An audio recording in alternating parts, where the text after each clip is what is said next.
Good morning to all of you. मैं भी उमेश श्रीवास्तव आज फिर आप लोगों के सामने पुंकेसर के विभिन्न भाग को समझाने के लिए आया हूँ।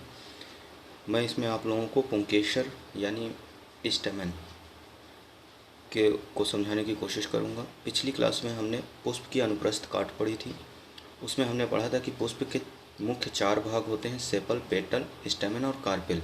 स्टेमन इसका नर भाग होता है जिसके अंदर पराग कण पाए जाते हैं जो निषेचन में भाग लेते हैं।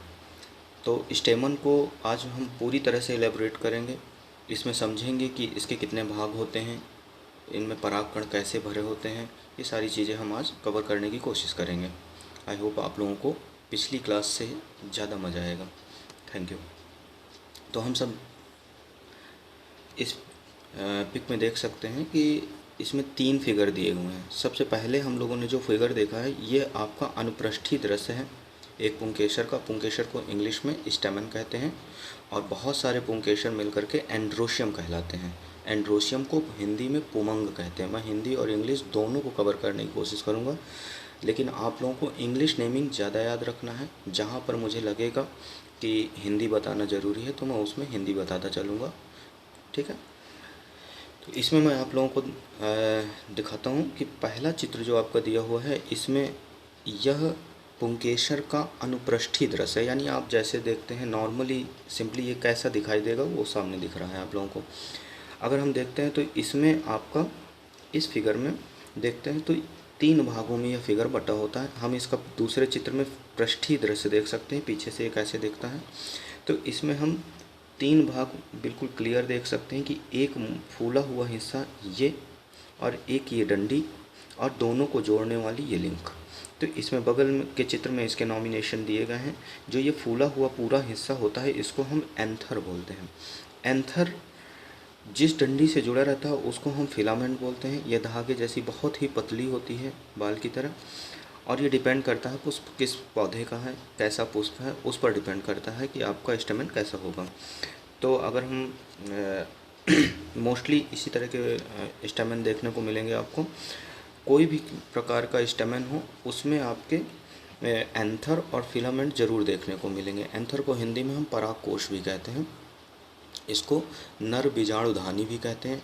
इसके कई नाम होते हैं, हिंदी और इंग्लिश में देखेंगे तो कम से कम 5 से 6 नाम होते हैं। जब मैं थ्योरी पढ़ाऊँगा तो उसमें आप लोगों को पूरी तरह से, या आप जब मेरे नोट्स में देखेंगे तो उसमें सारे नाम आपको मिल जाएंगे आसानी से। तो हमने इसमें देखा कि इसके मुख्य रूप से 2 भाग हैं, एंथर और फिलामेंट। एंथर और फिलामेंट को जोड़ने वाली जो झिल्ली होती है उसको हम कनेक्टिव बोलते हैं, ठीक है। अगर हम एंथर को काट के देखते हैं तो इसके अंदर छोटे छोटी सी जगह पाई जाती हैं, इनको हम पॉलन सैक कहते हैं, ठीक है। पॉलन सैक, पॉलन का मतलब पराग और सैक का मतलब कोष यानी स्थान।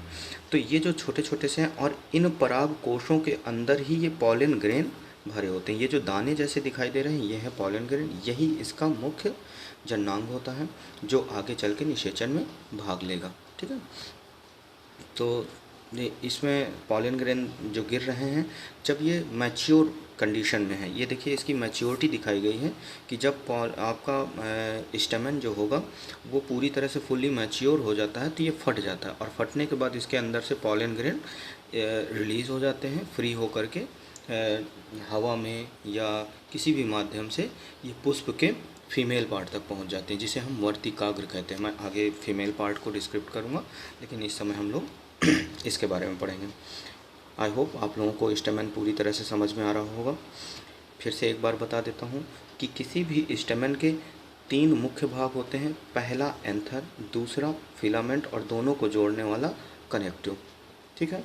पॉलन ग्रेन को हम परागकण बोलते हैं जो एंथर के अंदर भरे रहते हैं। ये पॉलन ग्रेन है, ये एंथर के अंदर भरे हैं। एंथर की खाली जगह को हम पॉलन सैक कहते हैं, परागकोश, ठीक है। तो ये परागकोश की अनुप्रस्थ काट का ये तीसरा वाला चित्र है आप लोगों को। आई होप आप लोगों को आज की क्लास अच्छी लगी होगी।